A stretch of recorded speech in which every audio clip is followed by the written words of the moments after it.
जल्दी चमक वरना यार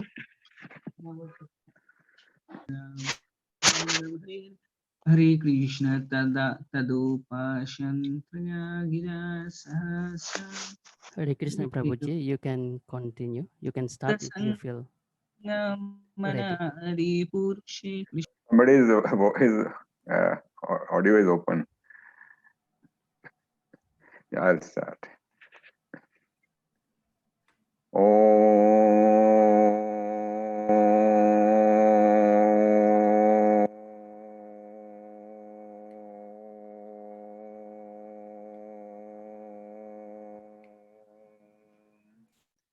Namo Bhagavate Vasudevaya.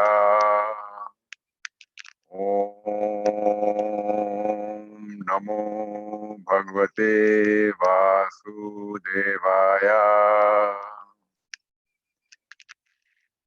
Namo Vishnupadaya Krishna Prestha Bhutale Srimati Lokna Swami Name Namaste Saraswati Devi Gauravani Prasthani Nirvasya Shunyavadi Pasyati Desat Dharani Namo Mahavandane Krishna Prem Pradayate Krishna Krishna Chaitanya Namo Gaurtavase Namah Namo Brahmaya Deva Go Brahmaya Hitya Cha Jagaditaya Krishnaya Govindo Namo Namah Hare Krishna Krishna Krishna Hare Hare Hare Ram Ram Ram Hare Hare. All glories to His confounder, His Divine Grace, A.C. Bhaktivedanta Swami Prabhupada. Today we are going to discuss about Srimad Bhagavatam, Canto 1, Chapter 9, verse 30. I seek your blessings. I am in no way of any competence to basically deliver this lecture in front of you. So I request all your blessings and mercy to please bear me for the next 30 minutes. If we talk about this chapter, chapter 9 of Canto 1, it is in a very, very august gathering. The background of this canto, this chapter is that Shri Krishna has told everybody to come and meet Bhismadeva. And everybody has come, as Suta Goswami mentions, that Narad Muni is there, and Vyasdev is there, kings are there, rishis are there, various exalted munis are there. All of them have come to meet along with the Pandavas, Bhismadeva, at his last moment. And all this is the plan of Krishna, as Suta Goswami mentions. And all this is happening, as it is mentioned, Bhismadeva says in the earlier verse 1.9.24, he says to Krishna, Bhismadeva says, kindly await me when I am quitting my body. This type of a background is there before this verse. And the immediate verse before this sets the background. That mystic souls and exalted souls can leave their body at their will. And Bhismadeva had decided to leave his body at his will. And he has chosen the time of his leaving this body. And that is a time when the sun starts moving towards the northern hemisphere. Is said to be the opportune time for souls to leave. So this is the background. And now we will basically come to the verse 1.9.30. Adopasmritya griha sasranir vimukta sangam manadi purusha Krishna lasat pita pate chaturbhuje purha sthiti milat drag vrindrat. Tada, at the time, Upasmrit, withdrawing. Viraha, speech. Sahasranir, Bhismadeva, who was expert in thousands of sciences and arts. Vimukta Sangam, completely freed from everything else. Mana, mind. Adi Purusha, onto the original personality of Godhead. Krishna, onto Krishna. Lasat Pita Pate, decorated with yellow garments. Chaturbhuja, onto the four-handed original Narayan. Puraha, just before. Sthiti, standing. Amilita, widespread. Drak, vision. And Vidyat, fixed. Vimukta Sangam and Vidrat are two very important words over here. Vimukta Sangam means completely freed from everything else. This is a very, very important word. Completely freed from everything else. And Vidrat, fixed, fixed. These two words are the most important words of this verse. I'll come to the translation. And the translation is basically divided into four parts. It has got four parts, and we cannot in any way, we have to see them separately and see what is the importance. Thereupon, that man who spoke on different subjects with thousands of meanings and who fought on thousands of battlefields and protected thousands of men. This is the first part. What does this say? What are we being told by Suta Goswami? We are being told, my dear friend, you may be an expert in all the subjects. You may be an expert in all the granths. You may be a subject matter experts of thousands of things, as Bhismadeva was highly competent. And you may be highly opulent, highly prestigious. You may have fought thousands of battles. Nobody could have been of the level of Bhismadeva. And you could have been even the protector of thousands and thousands of men. In the entire Bhagavatam, this is the only verse where thousands is coming 3 times. Nowhere else it is coming. It is a reflection from Suta Goswami of the level of Bhishma Pitama. The point is, whatever you may be, whomsoever you may be the highest person on the planet, even higher than anybody. Then the second part comes. So, second part is stop speaking. Stop speaking and being completely free from all bondage. This is a very, very important part. So whatever be your baggage, whatever your knowledge you have of everything and everything, whatever your opulence, everything comes to a stop. Stop.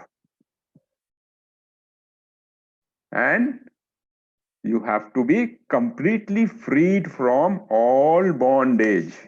This is a very, very important word which is coming up. Completely freed from all bondage.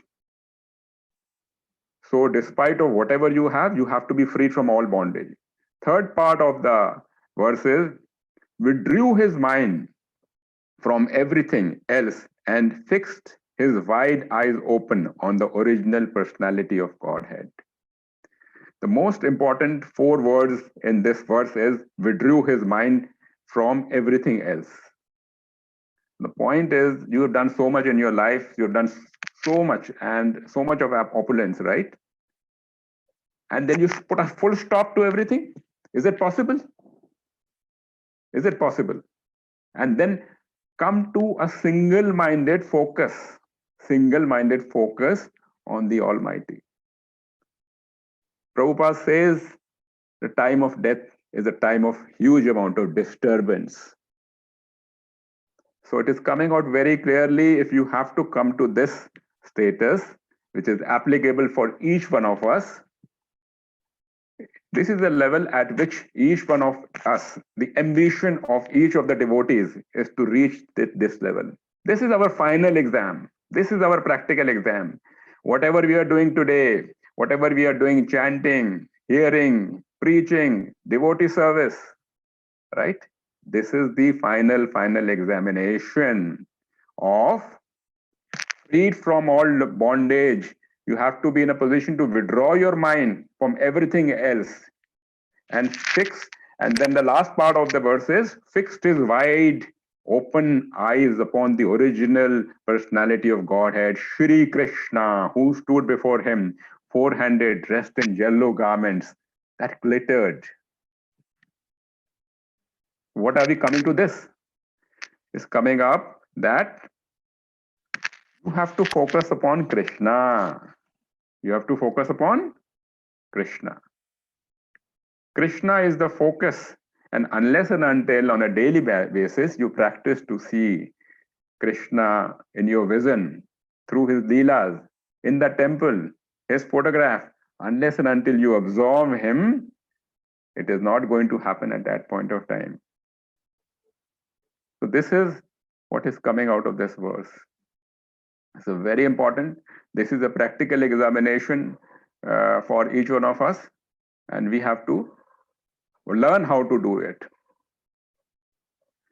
Here in the purport, Prabhupada is coming up, and in the entire Bhagavatam, again I observed, I was doing a search and came up, the first, the second line, word, the third word of the purport is momentous hour. Momentous hour.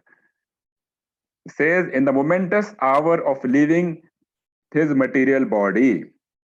So leaving the material body in the entire Bhagavatam has been quoted, this verse, momentous hour, has been quoted only twice. Entire Bhagavatam, entire 18 volumes. So you can understand how important this momentous hour is of leaving the body. The mood of Prabhupada is getting reflected in this fact that he is not using this word anywhere else, but except for at the time of leaving the body. Prabhupada was very clear about this entire thing. And when he started the mission, when he was young, Back to Godhead was the magazine he brought. From day one, he said very clearly, back to Godhead, that is what ultimately our entire objective is. So his mood is very clearly reflected back to Godhead and taking the last moment as moment. So whatever we are doing, we have to ultimately get into that. So Bhismadeva is setting up a very glorious example concerning the importance of human form of life. Human form of life is being reflected. We have gone through so many species, right? And human form of life is something. Prabhupada's mood and mission in the purport is very clearly getting reflected that from Bhagavad Gita verse 8.5 to 8.15, 11 Bhagavad Gita verses, he has quoted as it is. 11 verses have been quoted one by one. What does it mean? It means Prabhupada is saying, my dear friend, please look at these verses. I am not even giving a purport of this. You have to refer to what Krishna is saying directly. So there should be no scope for any type of a misinterpretation. I was looking at one of Prabhupada's letter, January 21, 1970. Prabhupada says, this grammatical jugglery of words will not help you at the time of death. O fool number one. So I could relate with this verse because he has written, O fool number one. Waste your time not in misinterpreting the Shastras. At the time of death, somehow, if you remember Krishna, you will be saved. So he is specifying so much. He has put out an entire book, Prabhupada, Beyond Birth and Death. Entire book has been brought by Prabhupada, a small book, very important book. The entire thing has been put in. So I would now quickly go through the purport and each of Bhagavad Gita's shlok, and I will try to link the practical application. Before doing that, I would like to share my personal example, preaching application and all that. I had a very, very wonderful experience, and you would say it would be a wonderful experience, but I would say, yes, everything happens with the mercy of Krishna. And so I take it as a wonderful experience and his blessings. 15th of December, 2007, my wife passed away. And this was a real experience for me, and this is totally reflection of this verse. She had cancer and she was 37 years of age and totally tortured by stomach cancer, no cure. And from diagnosis to demise was 45 days. And she had not had any food because the entire food pipe had got collapsed because of cancer. And the food was being given through intravenous. So her entire body had become black. Her entire face had become black. And on the 15th of December, round about sometime at 9 o'clock, she was in a very bad shape, and we had to rush her back to hospital again. And then when we were in the lift, she said, darkness is coming in front of my eyes, I cannot see. And we said to take the holy name, and she took the holy name 3 times, and she collapsed. The beauty of the holy name is such, she collapsed. She had a heart attack. She went into coma. And in a couple of hours, she passed away. This was 5:30 in the evening. We got the body in the morning, and as the body comes from the hospital, it's all draped up in tapes. So you have to cut it because as per the Hindu Shastra, you have to give a bath. So that job was done by me. So when I cut off the, so that she could be dressed in the beautiful attire, the power of the holy name came. Krishna had come to see her. How? Because her face was looking so beautiful. There was no dark spots at all. There was a divine smile on her face. And it was a smile which would be that of a bride. That smile of a person who was getting so much of a torture that she was vomiting every 20-25 minutes. And it could not be possible. So the power of the holy name. So this can be correlated to Ajamel, Though my wife was very, very religious and very much, always used to be having the holy name. But, the fact that in that situation, she said the holy name, I am relating how Ajamel, all about that, right? This is the practical example I'm sharing with you. And now I'll come to 8.5, what Krishna says. And whoever at the time of death quits his body remembering me alone, at once attains my nature, there is no doubt. He says, me alone, please, nothing else. So unless and until we practice in remembering him, there is a phrase, Satatyam Nityash. Satatyam Nityash. Satatyam means always, and Nityash means regularly. So unless and until we do it regularly, it will not happen. So we have to remember him. And 8.6 of the Bhagavad Gita, Krishna says, whatever state of being one remembers, when he quits his body, that state he will attain without fail. So Jad Bharat, the example is coming, whereby despite of being such a pious king and then a hermit, he developed mercy towards a baby of a deer. And that mercy ultimately resulted him in taking birth as a deer.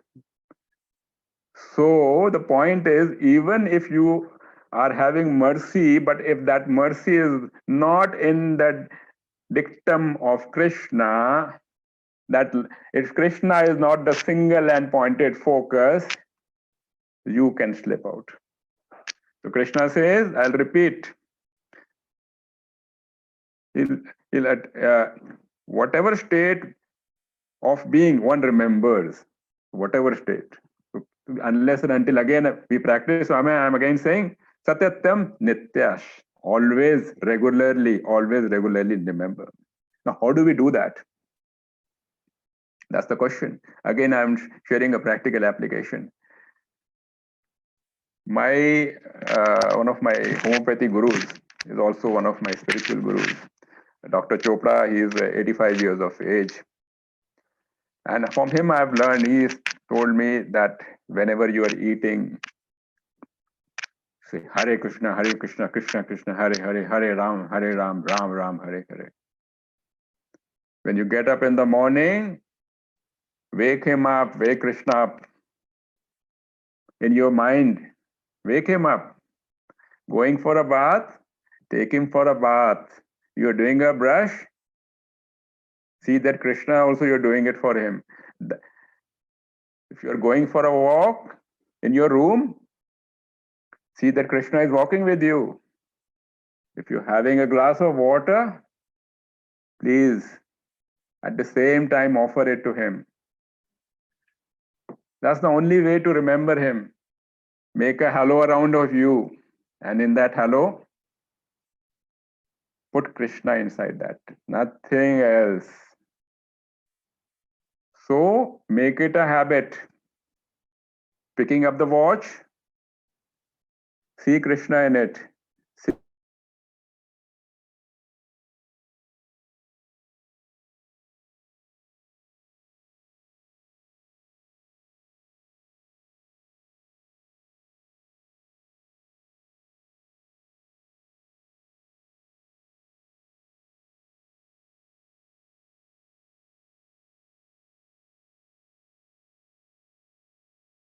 Arjun, you should always think of me in the form of Krishna.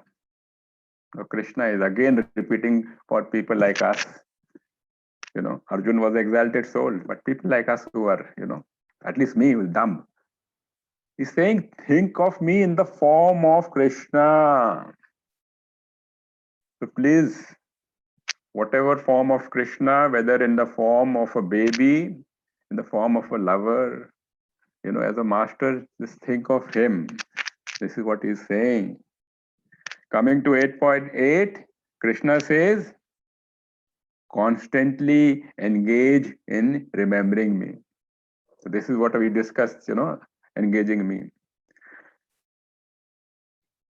Undeviated from the path, O Arjun, you are sure to reach me. Now, here in 9th, Krishna says, 8.9, Bhagavad Gita, he says, one should meditate upon the Supreme Personality as the one who knows everything. Now, I would like to draw upon this, before this verse. How do we, Prabhupada has used the word dovetail. How do we dovetail? And how do you join it in our preaching? For the last 5-6 years, I have been with my homeopathic guru, who has himself had the darshan of Krishna till the age of 8. He basically, when I go to the clinic along with him,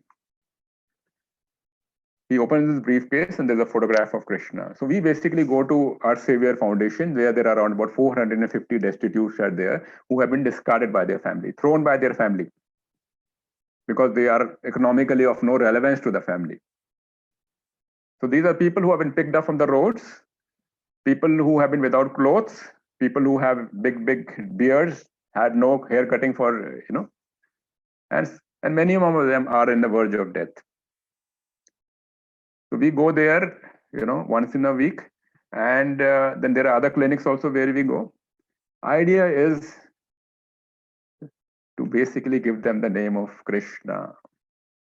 Whenever they sit, we talk to them and tell them, do you see this photograph? Do you know who he is?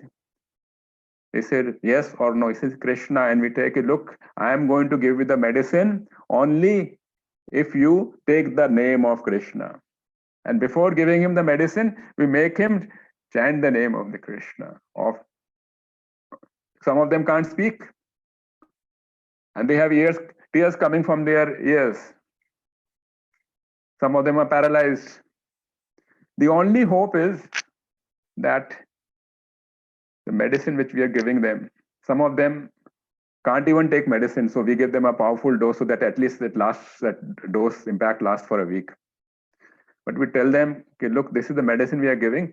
It will work only and only and only if you take the name, holy name of Krishna. We request them. And I like to share with you experiences. Sometimes we realize that after coming back from the clinic, in the car, you realize we have made a mistake. We made a wrong medicine has been given. Probably we could have given a better medicine. But Krishna is very merciful. Next time when we go, we see that person is cured. People who are paralyzed, who can't speak, have been cured. Mercy of Krishna. Similarly,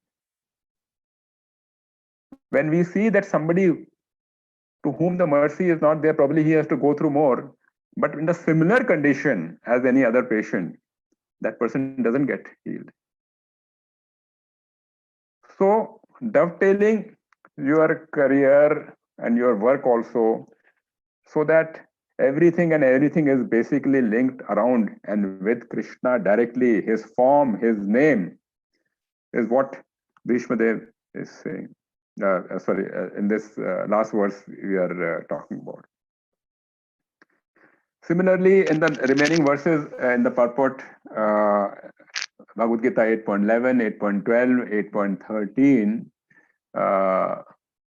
there are certain yogic kriyas which Krishna is mentioning, which Prabhupada has basically said in his purport in the Bhagavad Gita very clearly.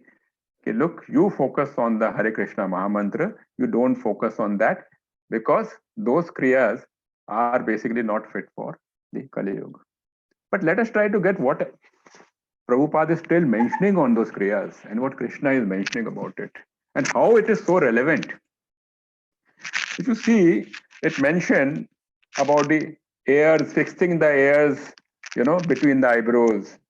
And then it talks about fixing the ears on the heart and fixing the hair on the head. What does it mean? It means something very simply I will share with you. Heart is the point of love. Love means bhav. Bhav has to be there. This is the point of enlightenment between the eyebrows. So whatever gyan you are assimilating through the course and whatever grants which Prabhupada has given, that leads to enlightenment. And this is what he talks about, the air on the top of the head. Prabhupada is basically bliss. Bliss is Anand. Anand is the state ultimately when we reach Krishna. It could be before death or it could be even after death. So, and this is the point of purity. This is the point of purity. So this is what is mentioned in the purport. I am just explaining it. So making a combination of bhav, purity, enlightenment, and bliss, all these four, and chanting Hare Krishna as a combination of all these, visualizing Krishna, right? And doing it always and regularly, we will be in a position to reach him. I would like to now basically go to the mercy again. Mercy is flowing everywhere. Chapter 30, Nectar of Devotion. Prabhupada is mentioning that even if you are dislocated at the time of death, what does dislocated mean? Dislocated means that you have gone in a coma, or you have fainted, or your head is gone, your shoulder is gone, right? Prabhupada says, even if at the time of death you are dislocated, the inner consciousness remembers Krishna. The word uses inner consciousness. For a person like me, it is very difficult to know or explain what inner consciousness means. I am too ignorant. But Prabhupada has mentioned the inner consciousness. He said, don't worry. If you have been working, if you have been practicing, if you have been remembering him with love, with bhav, with tears, my dry eyes are sinful, so there is no tears. Prabhupada says the inner consciousness will connect you. So this is there in chapter 30. Prabhupada mentions. Then in a letter of 15th November 1966, Prabhupada mentions, Bhajan kale pujan karan, mrityu kale haya. This is a Bengali verb. I may have not translated it, I have said it rightly. What it means is, whatever you do at the time of death, it will be tested. So remember, whatever we are doing, that will be tested at the time of death. Then Srimad Bhagavatam, Canto 5, Chapter 3, verse 12, gives us again one more way to reach Krishna for our final examination, preparation of a final examination, given the fact that we are living in the age of Kalki. This says, it is giving us the option of prayer. It says that we should pray on a daily basis to Krishna, and says, Dear Lord, we may not be able to remember your name, your form, your qualities due to stumbling hunger, falling down, yawning, or because of miserable disease condition. We therefore pray to you, please help us to remember. So this is a prayer which is coming in 5.3.12, that we should basically daily basis pray to Krishna. Krishna, in my last moment, I may not be in a position to remember you, but please help me to remember you. This is how Prabhupada has helped us so much in through different verses and shloks. And if we now basically see, there are so many other examples which are given of Prabhupada. Now, if you see of Prabhupada himself, now he is a role model for us. Prabhupada at the time of his passing away, look at him. His passing away was something same like Bhismadeva, suffering so much. But he was giving the lecture on the dictaphone on Bhagavatam. He was talking about Krishna, speaking about Krishna. So this is a role model for us. We have to keep on preaching, talking about Krishna, remembering Krishna, and then probably that's how we need to live. Then again, the example comes about Haridas Thakur. When he was passing away, he said, Chaitanya Krishna, Krishna Chaitanya, Krishna Chaitanya, Krishna Chaitanya. He passed away. And so Chaitanya Mahaprabhu, most merciful, picked him up in his own hands with tears in his eyes and gave him the honored, burial. So we have to remember this. What I can say is that the only thing which I can probably conclude is that we have to always and regularly, think about Krishna. His form we have to think about. We have to always keep on chanting him. We have to keep on remembering him. We have to develop a relationship with him. Unless and until we develop a relationship with him, that bhav will not come. We need to do this exercise towards the final, ultimate objective of back to Godhead, back to Krishna. Hare Krishna. That's all from my side, devotees.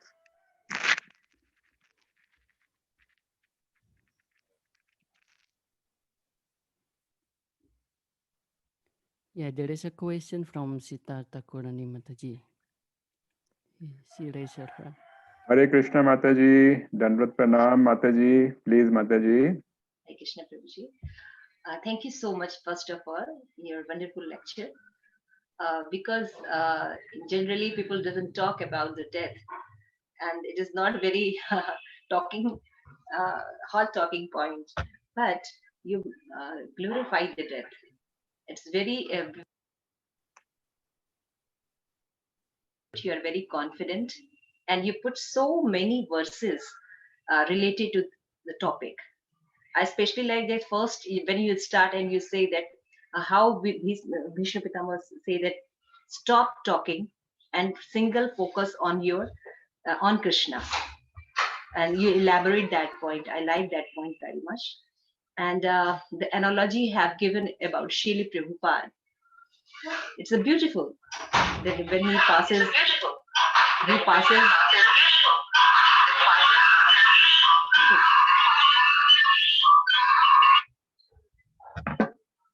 When you compare them to Bhishma Pitama, it's wonderful.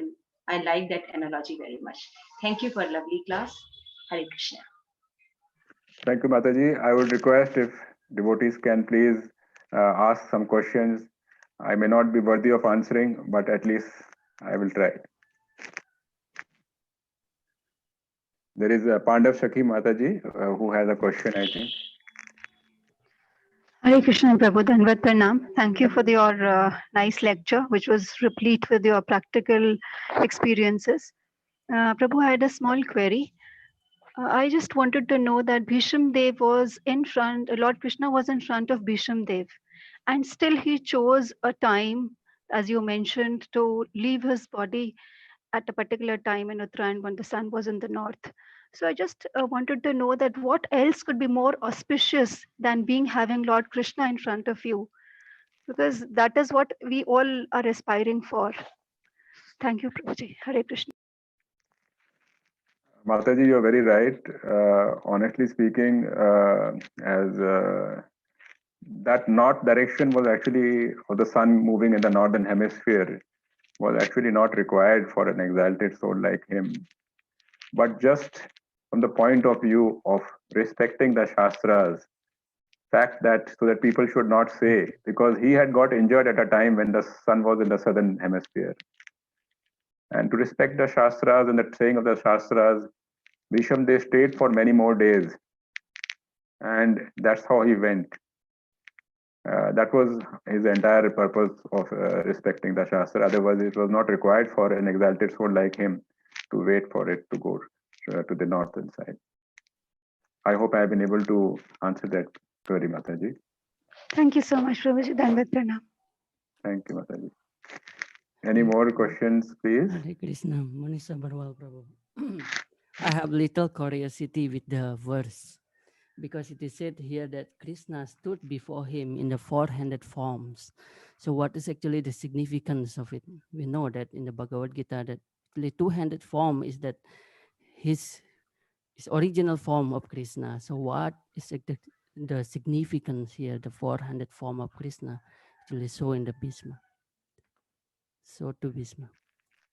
Prabhuji, actually, if you see in a lot of places, Krishna and Narayan are being used intermittently and interchangeably over here, and in some of the verses which Bhishma is himself saying, he has used the word Narayan.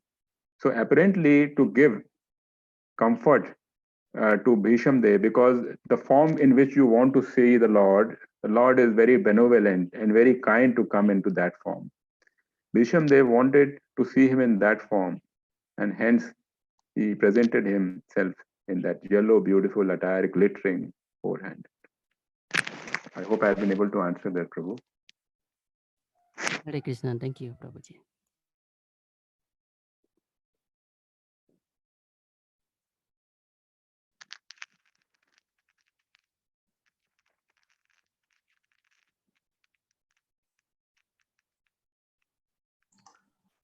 Hare Krishna Prabhuji.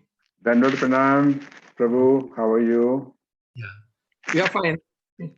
All glories to your class, Prabhuji. It's very nice. So you explain nicely about how to preparing the time of death. That is very important in our life, actually. You mentioned and explaining with the example of how your dear wife depart in pure consciousness and uttering the holy name like that. That is very glorious way of leaving the body. So you already elaborate on that things. Actually, all of us we need that kind of knowledge. Yeah, the Srimad Bhagavatam is and Bhagavad Gita, all the teaching is how to live in the world peacefully and living this world peacefully. So you already explained this very nicely. And because we are also now in the age of really over 60 like that. Yeah, we don't know when the time is for us coming like that. So that means we had to prepare nicely, and we get by the mercy of Guru and Sri Krishna and Gauranga Mahaprabhu, we can by mercy of all the devotees, we can have a nice time like that also. So thank you for your nice explanation on this on your class, Prabhuji. Thank you for your class. Hare Krishna. Thank you, Prabhuji. You're very merciful. We are very kind, Prabhu. And this experience which was there, people would come to me and they used to come and give a lot of regret and remorse at what happened.